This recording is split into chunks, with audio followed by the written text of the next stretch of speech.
सभी को नमस्कार। भूगोल के इस नवीन सत्र में आपका एक बार फिर से स्वागत है। मैं डॉक्टर प्रकाश, सहायकाचार्य भूगोल कॉलेज शिक्षा राजस्थान सरकार। पिछली कक्षा में हमने देखा था समुद्र विज्ञान के सामान्य परिचय के बारे में। अब इसमें हम देखेंगे महासागरीय तली या नितल का उच्चावच। महासागरीय नितल का जो उच्चावच है, relief of the ocean floor, क्षेत्रफल और उच्चावच तथा शक्ति एवं खनिज भंडारों की दृष्टि से महाद्वीपों की अपेक्षा जो महासागरीय धरातल है वो कहीं अधिक महत्वपूर्ण है। महासागर प्रथम श्रेणी का उच्चावच है। यह पृथ्वी के गहरे क्षेत्रों के रूप में वर्गीकृत है। इसमें पृथ्वी की विशाल जलराशि संचित है। महाद्वीपों के विपरीत महासागर एक दूसरे से स्वाभाविक रूप से, नेचुरल रूप से इतने करीब हैं कि उनका बॉर्डर बनाना, उनका सीमांकन करना कठिन हो जाता है। फिर भी ज्योग्राफर्स ने पृथ्वी के महासागरीय भाग को 5 महासागरों में विभाजित किया है। प्रशांत महासागर, अटलांटिका महासागर, हिंद महासागर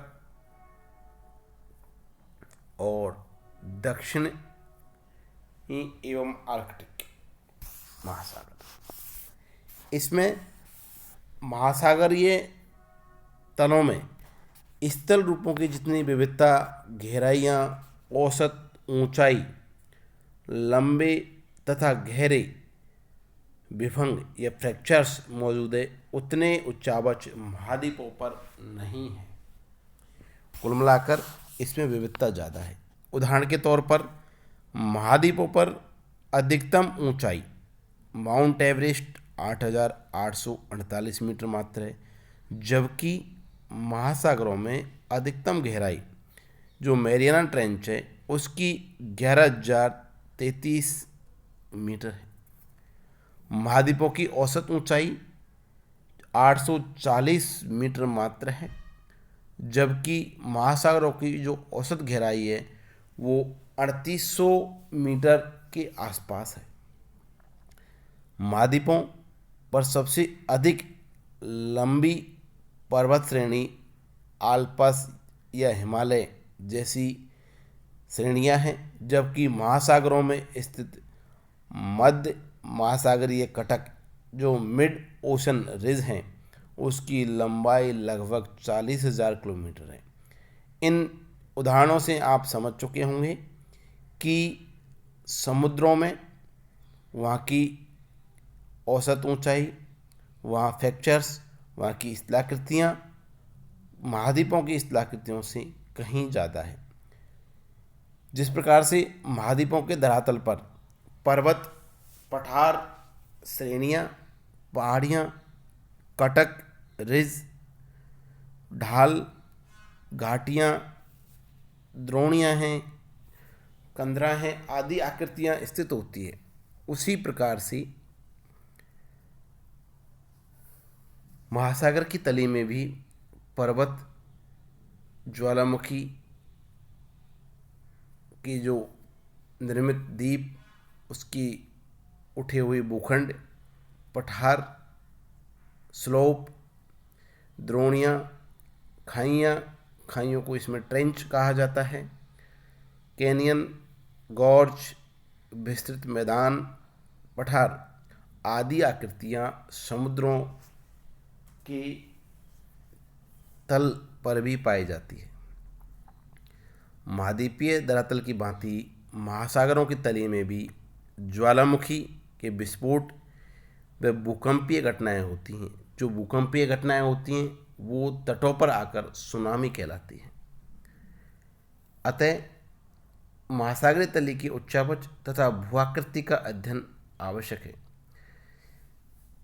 यूँ तो प्राचीन काल से ही सागर और महासागर दूरस्थ देशों के बीच परिवहन व संपर्क का एक प्रमुख सूत्र रहा है, लेकिन आधुनिक युग में भी व्यापारिक गतिविधियों और परिवहन के विकास के कारण नौ संचालन का महत्व बहुत बढ़ रहा है।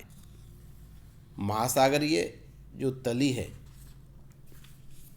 वो भूआकृति नौ परिवहन मार्गों पर सीधा प्रभाव डालती है। सुरक्षित नौ परिवहन मार्गों पर सीधा प्रभाव डालने के कारण भूआकृतियाँ की जानकारी हमको होनी चाहिए। इसलिए महासागरीय तली का वर्णन हम एक उच्चतादर्शी वक्र या हाइपोसोग्राफी कर्व के माध्यम से देखते हैं। इसमें जिस प्रकार से स्थलीय भाग पर पर्वत, पठार और मैदान आदि पाए जाते हैं, उसी प्रकार से महासागरीय नितल पर भी उसी प्रकार की जो आकृतियाँ हैं वो देखने को मिलती हैं। जो हाइपोसोग्राफी या उच्चतादर्शी वक्र वो दिया है, वो अलग अलग पार्टों में इसको डिवाइड करते हैं। महाद्वीपीय मगन तट महासागरीय नितल के जो निचले वाले भाग है उसको बांटते हैं।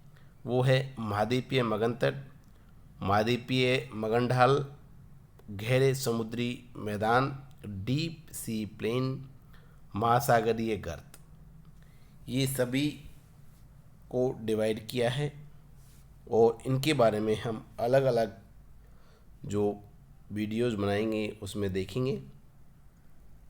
आप अपने भौतिक भूगोल वाली जो बुक मैंने आपको बताई थी उसमें जो मानचित्र हैं उसको देखें। ओशनोग्राफी या पूरी ज्योग्राफी में विदाउट मैप कोई आपको ज़्यादा पढ़ाई नहीं करनी है, क्योंकि विदाउट मैप आप अगर पढ़ोगे तो आपके प्रॉब्लम क्रिएट होगी। इसमें जो नेक्स्ट क्लास होगी उसमें हम महाद्वीपीय मगन तट और महाद्वीपीय मगन ढाल के बारे में पढ़ेंगे। उसके बाद में जो बाकी बचे हुए तलीय क्षेत्र है उसके बारे में पढ़ेंगे।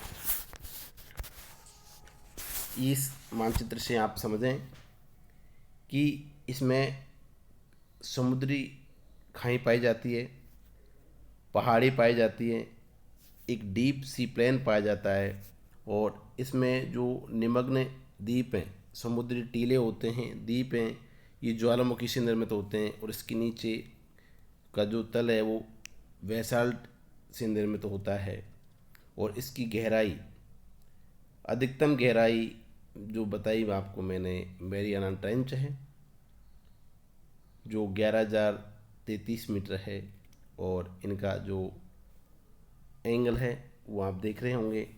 कॉन्टिनेंटल सेल्फ अर्थात महाद्वीपीय मगन तट, कॉन्टिनेंटल स्लोप अर्थात महाद्वीपीय मगन ढाल, कॉन्टिनेंटल राइज मतलब उसका उत्थान और एबिसल प्लेन मतलब उसका जो डीप सी प्लेन की बात कर रहे थे, जो मैदान है उसकी बात कर रहे थे। और इसमें आपको दिखाई दे रहा है ओशन ट्रेंच, जो महासागरीय जो ट्रेंच है वो वोल्केनिक, यहाँ जो ज्वालामुखी आती है उससे द्वीप बनते हैं और बहुत सारे ग्योट आदि वर्ड है। तो इनको नेक्स्ट वीडियो में हम 1 बाय 1 आपको बताएंगे।